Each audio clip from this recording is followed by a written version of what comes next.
Welcome back, everyone. I hope you're still doing well. As I've mentioned before, I have a really cool opportunity right now to review the new Ludwig Total Percussion Pad. I want to say a special thank you to Ben Flint, who works at Ludwig, and who I met at the NAMM show this year out in Anaheim, California. He's the one who I was talking to about this new product, and he's the one who sent me this one specifically. So we're about to take it out of the box and set it up. See what it takes to make it work with whatever setup you have. And along the way, we'll see what happens. I do have a second roaming camera here, which looks like this, and we'll use it to illuminate things as need be. So let's get started. Very important first step, you'll need either a pair of scissors or a box cutter or something like that. It seems as though there's a little bit of tape here on the box to stop it from falling open in transit. So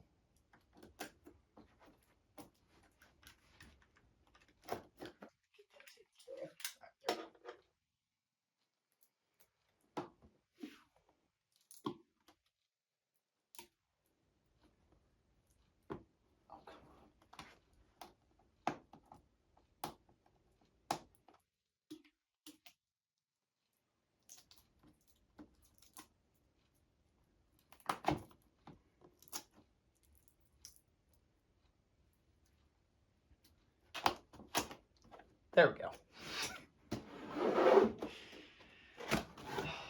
All right, so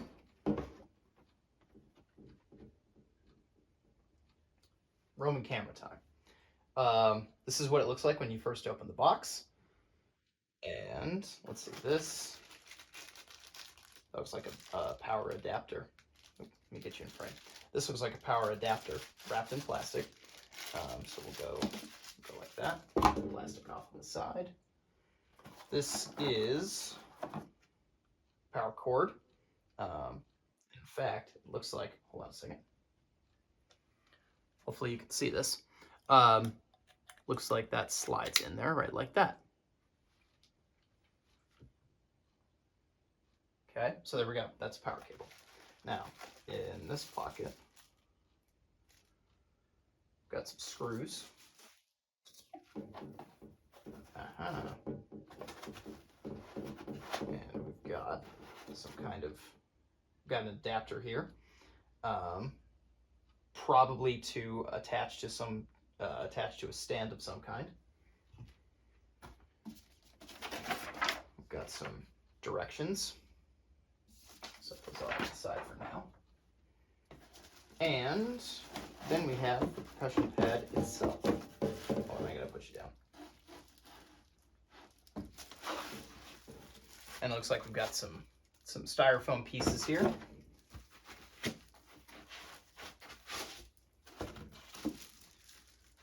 All right. Now,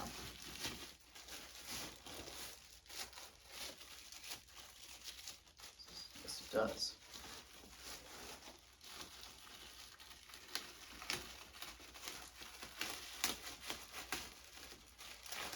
Some sort of shrink wrap.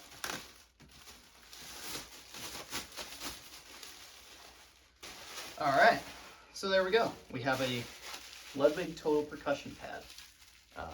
Let me get this box out of the way.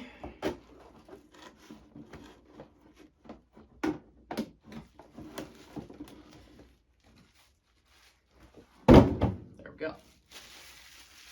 And that'll go over there as well. Okay, so here we go. We have a Ludwig Total Percussion Pad. Now if I use the roaming camera, there we go. As you can see, it's got 9 pads, and it's got a row of buttons and things down here. Of course, it's got the plastic protector. I'm going to leave that on for now. On this side, And see, we got a whole array of pluggy things, I guess. And then on the bottom, we have this area here, which I'm going to guess is for that. And I'm going to further guess that, hold on, I got to set you down again.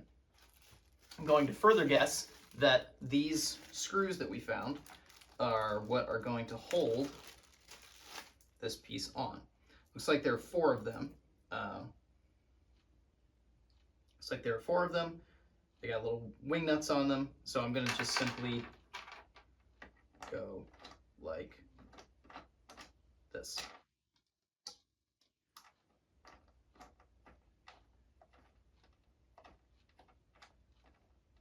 I'm going to set this roaming camera down real quick.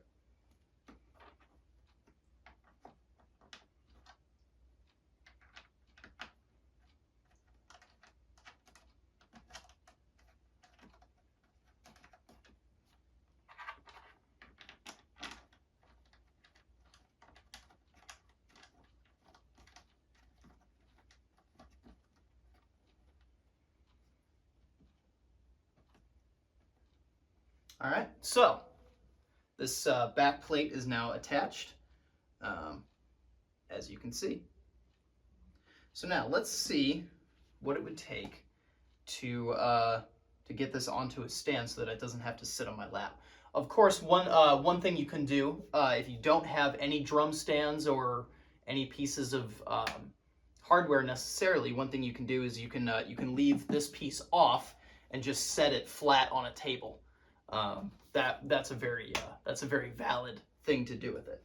But since my guess is that most of the people who are going to be interested in this are going to be drummers, you're probably going to have cymbal stands and pieces of drum hardware. So let's see what it takes to attach this to one of those. Which, in order to do, I'm going to need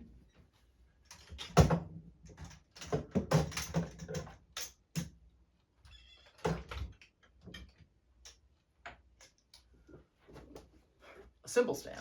Luckily, in the spirit of Bear Grylls, here's one that I prepared earlier. Now, let's see. Too big.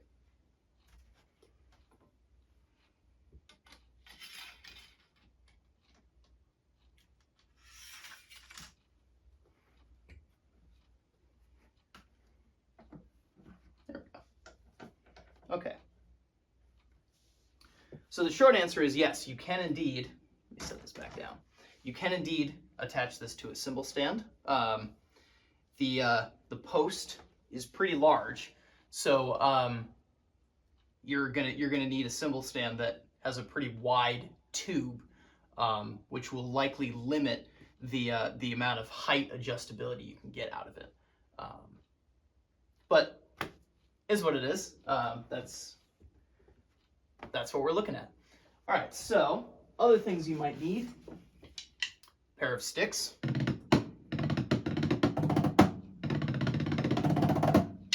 but anyway, in order to make sound come out of this, let's do this. Let's take a look. Let's take a closer look here at the back of this. Okay. Now I'm going to set this down on the floor so that I can point at things. Okay, so my guess is that most people are going to wind up using this. The master out, left mono and right, so this would be a stereo pair if you used both. If you only have one cable, or if you were going to buy one cable to make this work, you would want to get a quarter inch cable and run it out of the left/mono channel. And as it so happens, again in the spirit of Bear Grylls, here's one that I found earlier. So you can see Hopefully you can see. If I set it down on the floor, you can see. As you can see, it's got a 1/4 inch side and a 1/4 inch side, 1/4 inch side, 1/4 inch side. Now this particular one, as you can see here, has 2 kind of bands on it. That means that this is a particularly, you can use this for, I think that means you can use it for stereo output, but this you can also get this to work if you just have 1 band. The 1 band 1/4 inch cables are often called patch cables. So again, if you're going to a music store and you buy a Ludwig Total Percussion Pad and you need to get a cable in order to make the sound work, you can talk to anyone at the same store and say, hey, I'd like to get a 1/4 inch patch cable, and they will likely know what you mean. All right, so the other ways you can get the sound to work. Okay, so before I leave that topic, what I should say is that you can get this to work only using one. That would be like we said, that'd be 1 patch cable coming out of the left/mono channel.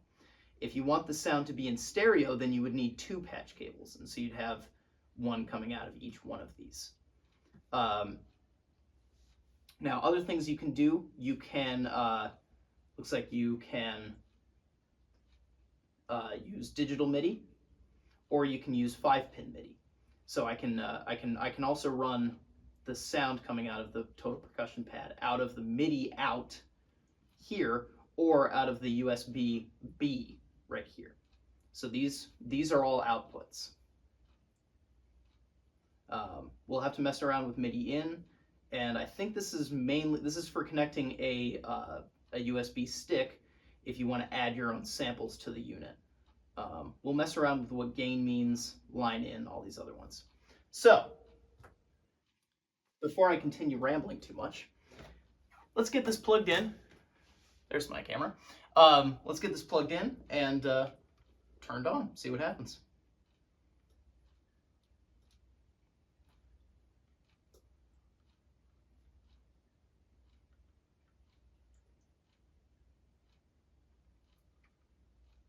The goal here is going to be that I'm going to try and run the sound from here out of these speakers, which is going to mean connecting the output of this to this DI interface into my computer, and then we'll run the sound. Yeah, so the sound will go into the interface, into Logic Pro, since that's the main DAW that I use, and then back out of this interface into the speakers, which means I need to turn the speakers on. Give me a second.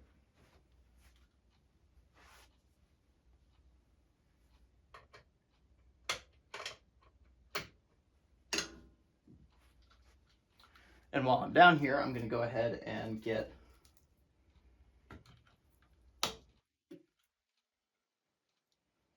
the percussion pad plugged in.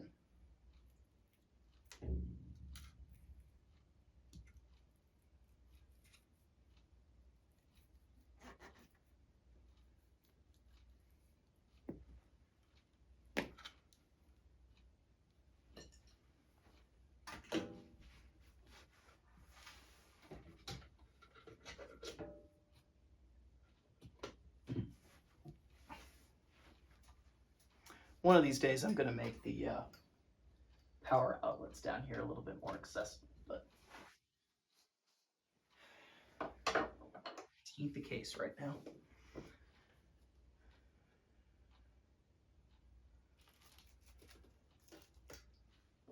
All right, set those there.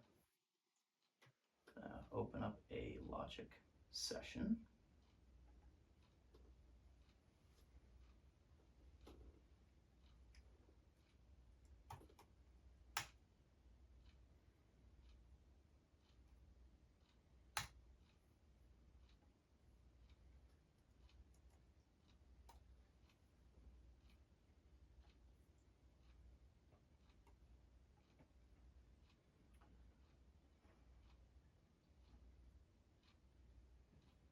Okay, so there we go. I have a Logic session up and running. Here's what I need to do. since I assume most people are going to be using this in since I assume most people are going to wind up using this in a live sound type of scenario, whether that be for a live show, or even potentially using it in the studio. My guess is that most people are going to wind up using the sounds that are either built in or they're going to add their own samples to this unit and then run out of the quarter-inch outputs that we looked at earlier, the ones that say L/mono and R. That's my guess, is that most people are going to wind up using those for outputs. So we're going to go ahead and use a couple of quarter inches.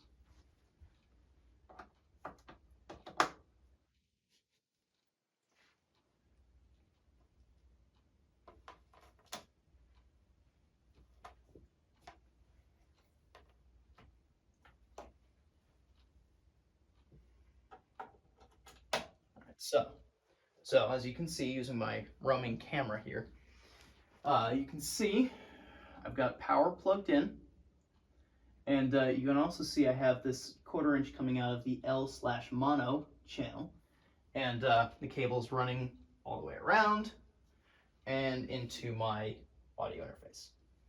So now let's turn the unit on and see what happens. Ludwig.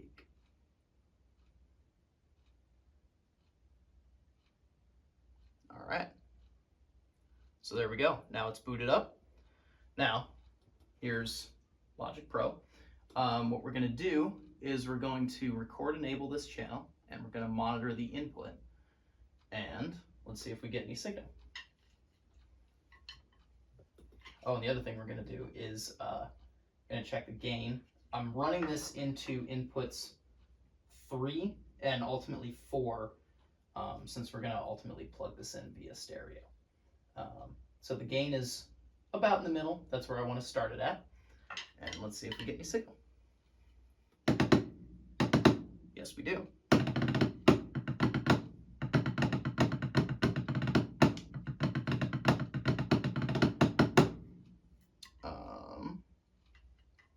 Now, we're getting signal in.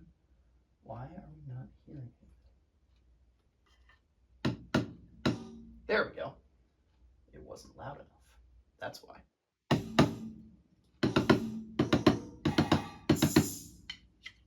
All right, so hopefully you can hear this. We are getting signal, but the signal is pretty quiet. The signal going into, or the signal coming out of the speakers is very quiet. I'm having to turn the volume up pretty high. That's not necessarily a bad thing, but if you're working with a sound person or you're working with an engineer in the studio and you want to make their lives easier, there's one thing that you can do to help. And I'm saying this preemptively. We're about to find out.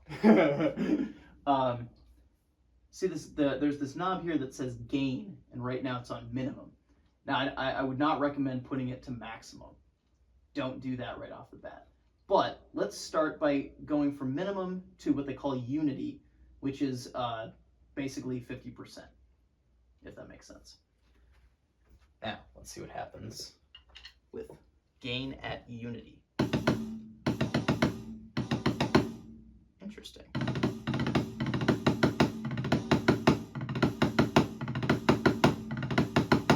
Almost nothing. I'm going to not use the roaming camera, but I am going to adjust the gain while making sound and see.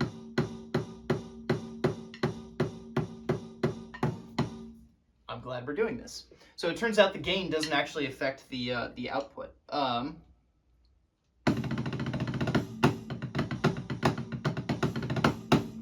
it looks like, let's see. I'm going to try adjusting the master, although it's already set to max. So, yeah. Okay. So, the master's already up. Now, in that case, the only thing that's left to do is to adjust the gain on the audio interface. So, let's turn that up.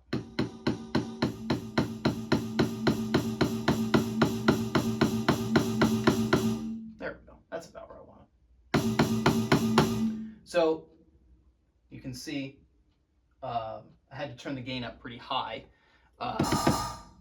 and sometimes that's the way it goes. Okay,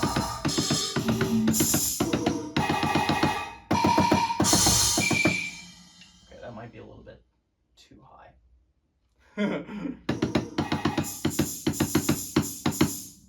So some of these sounds are louder than others.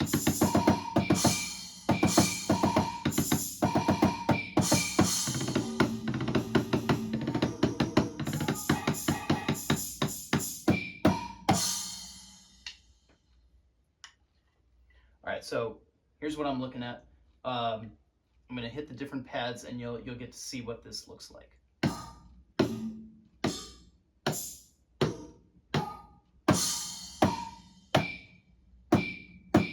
So ultimately, the loudest one is this one.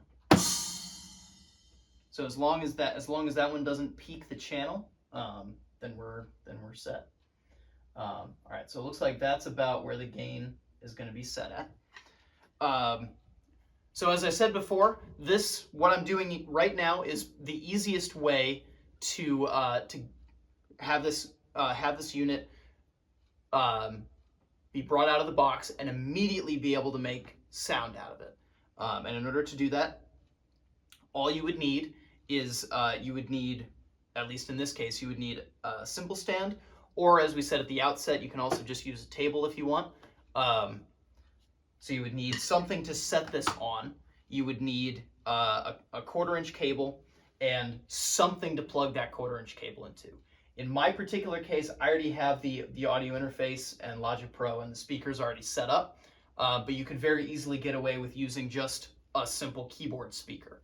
So if you're looking at buying one of these and you're wondering what else you might need, probably the things that you would need would be you would need the percussion pad, you'd need a stand of some kind to set it on, you would need a 1/4-inch cable, and you would need some kind of small speaker to be able to make this all work. Now let's take this a step farther and make this a stereo system. So now we're going to plug another 1/4-inch that happened to wash up on the shore. We're going to plug another 1/4-inch into the R output and then into the next input on the audio interface.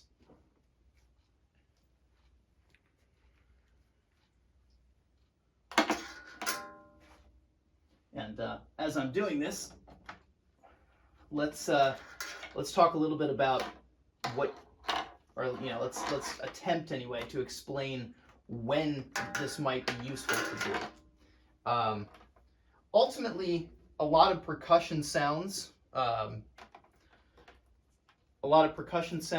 probably they're likely going to be equally good whether they're a mono output or a stereo output. But if you're getting any more complicated, if you're adding samples that have a stereo component, like if you're adding a sample that is actually two different sounds that when you're working in software, if you have them panned hard left right, then it's probably going to be replicated the best if you are using a stereo output. So ultimately, my guess is that most people could be able to get away with just using a mono output. But if you want the most high fidelity sound to come out of this unit as you possibly can get and have the best replication of all of the sounds that are in here, plus any sounds that you might want to add, then you might want to consider using a stereo output. But anyway, that's up to you. The only thing that would be different, again, if you're just starting out and you're going to the store to get this, and you're not sure what you might need, the only things that you would need to add to your list, in addition to the unit, a 1/4-inch, and some kind of speaker, the only thing, in fact, that you would really need to add is a second 1/4-inch. Although when you're buying the speaker, you would probably want to take a look at speakers that have more than one input. That way you can run left into input 1 and right into input 2 on the speaker. Hopefully that makes sense. So let me use my Roman camera here. As you can see, now we have quarter inches coming out of the right and left channels, and they're ultimately being run around this way into inputs 3 and 4 on my audio interface, and you can see the gain for both 3 and 4 is pretty much the same. Now let me record enable input monitor, and what I'm going to do so I can really experience the full stereo effect, we're going to go right and left. There we go. So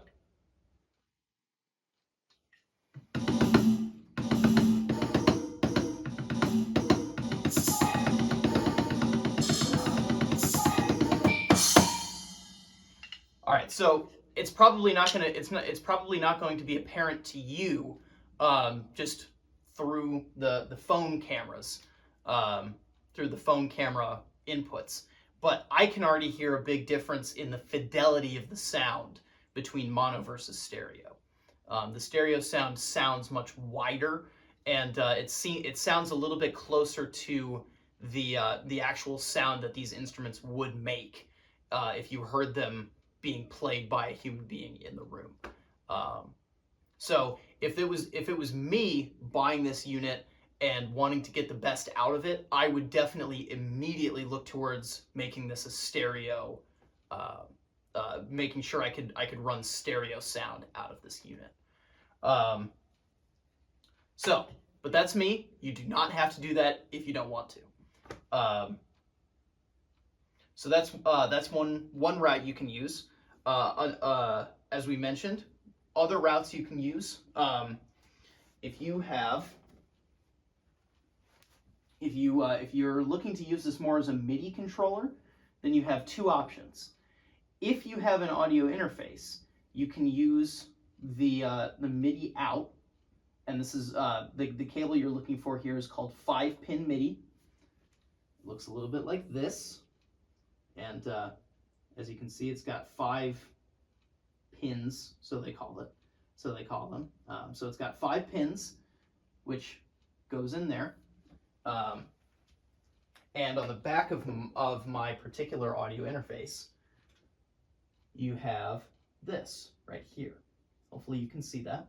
So what I would do is I would run into MIDI in here, and then I would plug the other end into MIDI out there, and that would allow you to use this as a MIDI controller in the same way as I would use this keyboard as a MIDI controller.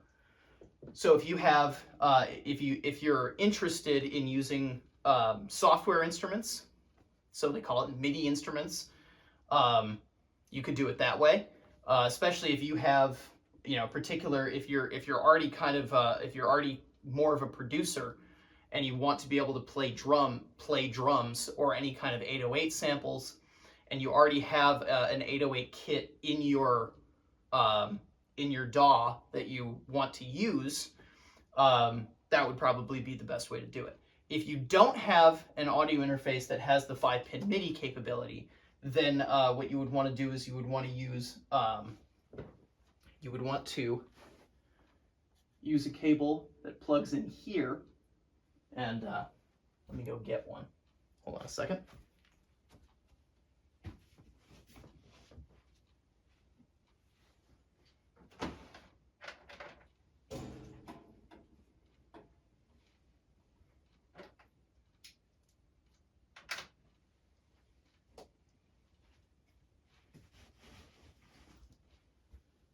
Sorry about that. In that case, you would want to use a cable that looks like this. So this end here is going to go into the back of the percussion pad, and this end is going to get plugged into your computer. Now, depending on the model of your computer, you might need a USB-A to USB-C converter. And in that case, that would allow you to use this as a MIDI controller without going through an interface. So Ultimately, it's up to you. Whichever one of those options seems like it would best fit the way that you want to use this unit. So that's essentially, at least, just that's essentially taking this out of the box and getting it ready to use. Stay tuned for some more videos and things like that, where we'll dive into ways to use this and things that you can do with it.